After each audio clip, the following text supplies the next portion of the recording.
Maître Ali Matou Camara, bonjour. Oui, bonjour.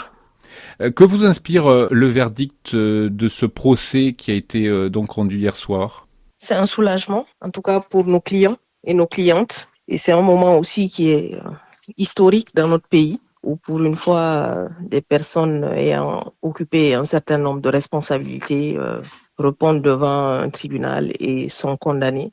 Le tribunal a décidé de requalifier les faits en crimes contre l'humanité. Qu'est-ce que ça change concrètement? Ce que ça va changer concrètement, c'est plutôt aussi dans le symbole, parce que les crimes contre l'humanité, c'est les crimes, si on peut reformuler, c'est les crimes contre les droits fondamentaux, les atteintes au droit à la vie, les atteintes au droit à l'intégrité physique, les disparitions forcées, les viols, l'esclavage sexuel.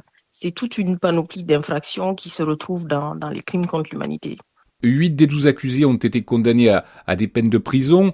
Moussa Dadis Camara a écopé, lui, de 20 ans pour crimes contre l'humanité. Comment accueillez-vous cette condamnation?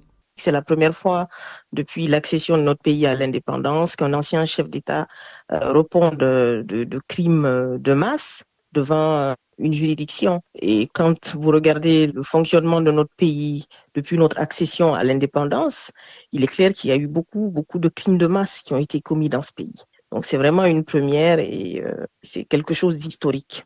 Claude Pivy, l'ancien ministre chargé de la sécurité présidentielle, qui est actuellement en fuite, est le seul à avoir été condamné à la prison à perpétuité.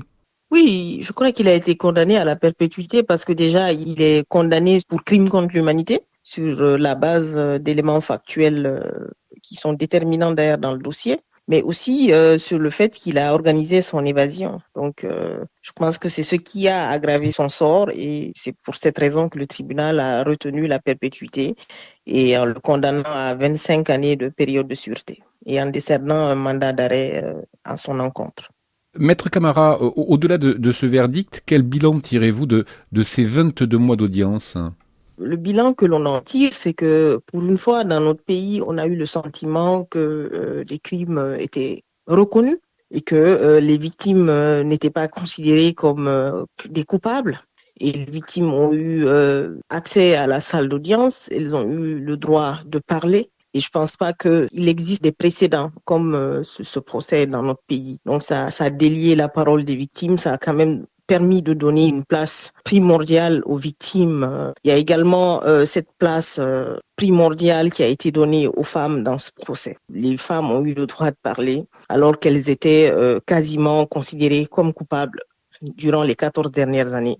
Et je pense que cela va certainement impacter le regard de notre société sur ce type de crime.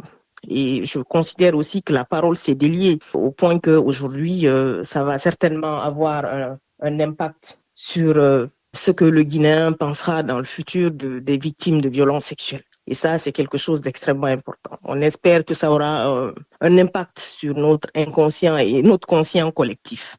Maître Camara, la justice guinéenne a jugé ces événements qui datent de 2009, donc 15 ans après les faits. Aujourd'hui encore, on voit que la violence règne dans la société guinéenne, hein. Les opposants Foni Kemengue et Biloba ont été enlevés. On est sans nouvelles d'eux depuis le 9 juillet dernier. Vous craignez que la Guinée ait du mal à sortir de ces cycles de violence politique? Oui, il est clair qu'aujourd'hui, cette décision est rendue et que, voilà, nous n'avons aucune raison de croire aujourd'hui que nous sommes dans un contexte où les garanties de non-répétition seraient respectées. Aujourd'hui, nous sommes dans un contexte où les manifestations sont interdites, où les militants pro-démocratie sont détenus au secret ou en tout cas ont disparu. Et c'est extrêmement inquiétant et ça laisse quand même un arrière-goût à cette décision. Il est clair qu'aujourd'hui, nous sommes dans un contexte inquiétant et que le procès du 28 septembre ne peut nullement être brandi par les autorités en place comme étant une espèce de trophée de guerre. Nous n'avons aucun gage de garantie de non-répétition. Maître Ali Matou Camara, merci.